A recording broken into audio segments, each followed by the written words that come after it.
হে মুসা, যদি তুমি সত্যবাদী হও তবে তোমার রবকে আমাদের নিজে চোখে দেখাও।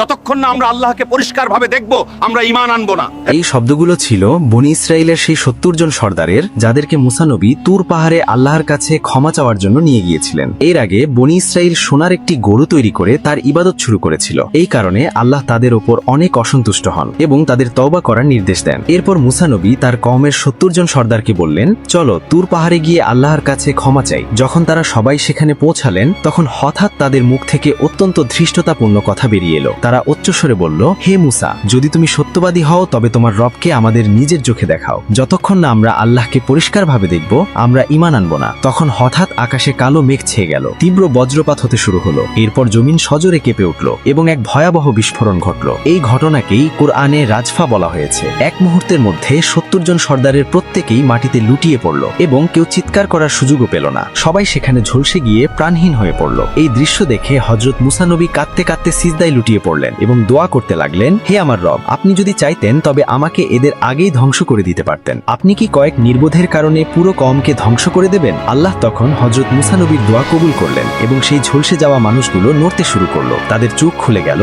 এবং ৭০ জন মানুষই আবার জীবিত হয়ে দাঁড়িয়ে গেল। তখন তারা নিজেদের ভুল বুঝতে পেরে মাথা নত করে চোখের পানি ফেলে সবাই আল্লাহর সামনে দাঁড়িয়ে রইলেন। এটি আল্লাহর কুদরতের সেই দৃশ্য যা কুরআনে বর্ণনা করা হয়েছে। এক মুহূর্তেই মৃত্যু এবং এক মুহূর্তেই জীবন। আল্লাহ আমাদের সবাইকে ঈমানের সাথে মৃত্যু নসিব করুন, আমিন।